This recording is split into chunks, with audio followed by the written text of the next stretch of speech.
siblings has its ups and downs. Junior D'Angelo Watkins had the rare opportunity 2 years ago to forge a brand new sibling relationship when he moved in with senior Ben Rigger. The Deck's Julian Garcia tells us their story. With the reopening of the rec center and the growth of year-round athletic leagues, Decatur strives to provide active living choices to its residents. My partner, Anita Renfro, and I take a look at the different ways to stay active in the city. Today marks our 49th episode, and we kick off with news about the city's controversial annexation plan. We'll also look at the conflict between doing what you want and doing what your family wants. Finally, we'll explore the communities that border our small town, and we'll close the show with a piece on holiday celebrations. If you believe in the Mayan prophecy, then today's your last day on Earth. We're glad to spend it with you. Welcome to The Deck. The Deck crew has exclusive stories on 310.org. Here's what you'll see when you log in over the holidays. The stories featured on today's show are about an event in someone's life. Mary Adams and Jordan Dillard covered a sensitive topic about a sophomore who decided to make a major life decision. ESS teacher Angela Wade has been commuting to school for the past 10 years from her farm in McDonough. Now, she is selling the farm and moving to Decatur. Max Waterhouse talks with her about the big decision. Sophomore Ross Cherakowski is a practiced rock climber who has competed in climbing competitions all over the country. Henry Shunk finds out how he came to love this uncommon sport.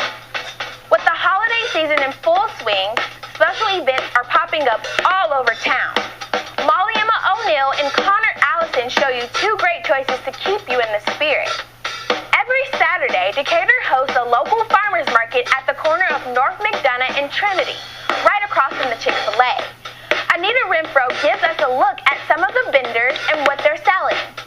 Senior Raven J. Scott has started her own photography company called Aesthetically Rich Concepts and always has a photo shoot to get to.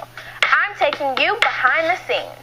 See these Deck stories and more from our partners on the Scribbler staff at 310.org. Jaylon Harris has loved basketball since he was a little kid. Since then, he has emerged as an all-around player, even though he hasn't played for Decatur since 9th grade. My partner, Brooke Pearson, and I bring you his story. Allow me to reintroduce myself. My name is Ho, H to the O-V. I used to move snowflakes by the OZ. I guess even back then you can call me CEO of the ROC, Ho. Jaylon Harris won't be playing varsity basketball his last year of high school, but he still has the motivation to follow his dreams. I just really want to go as far as basketball can take me. Like, I hear people complain, oh, if I was taller or if I was stronger, but I don't see it like that. I see it as I have all the tools I need right now to do what I need to do. It's up to me to work hard and get there. I walked over on the court, didn't know him at all. I said, hey, I'll show you how to shoot this basketball. Spread your fingers. I said, what kind of ball was he? He said, a Wilson. I said, not a Wilson. That's a Harris ball. Put your hand over the top of it and say it's a Harris ball. He placed his hand wide over the top of the ball. I said, all you got to do is place that ball up above your head, flick your hand, shoot the free throw. Shot 3 or 4. I said, boy, gonna be something. How does your family support you? Well, as far as my dad goes, he keeps it real with me. Like, he lets me know where I'm at as far as skill-wise and where I need to go. And you always need somebody to keep it real with you because you don't want somebody blowing your head up and you're not as good as you think you are. As time went on, Jalen got better. He worked out, he worked hard. I told him one day, Jalen, you're not going to become a good ball player until you're willing to go outside and work with nobody looking at you. It has been a struggle as a parent. Of course, we all want our kids to be successful at whatever they choose. And especially when you see a kid work really, really hard at something and you watch the progression and you watch him grow and you watch him become better. Jalen would get up at 6 o'clock in the morning and go outside and shoot around.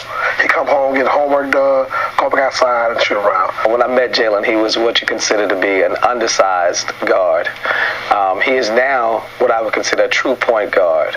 True point guard skills, true outside shooting skills. He can set up an offense, set up a defense. He runs the floor. He is truly a floor general now. My brother inspires me to work harder because whenever I see him go outside and shoot basketball and he works really hard, even though he doesn't always get, chances to show how good he is to everybody. Jalen is here for a bigger purpose. His testimony is so much bigger than just basketball and not making the basketball team. If I die and I only help one person make it, then my job would be accomplished. His testimony is going to be that through my disappointments, through my life, life just hit me in my face. I got up and I did something that was so unbelievable, that was so great, and along the way, I helped other kids do the same. My name is Jalen Harris, not Ball. We're about to close the door on 2012, but the deck crew is already looking forward to Lucky 2013. Some of us are heading to California in March for the National Student Television Network Convention. You can apply to join next year's deck crew now by picking up an interest form outside room 220. Help us produce multimedia stories for the show and for the Convergence website 310.org. Have a safe winter break, and we'll see you next time on The Deck.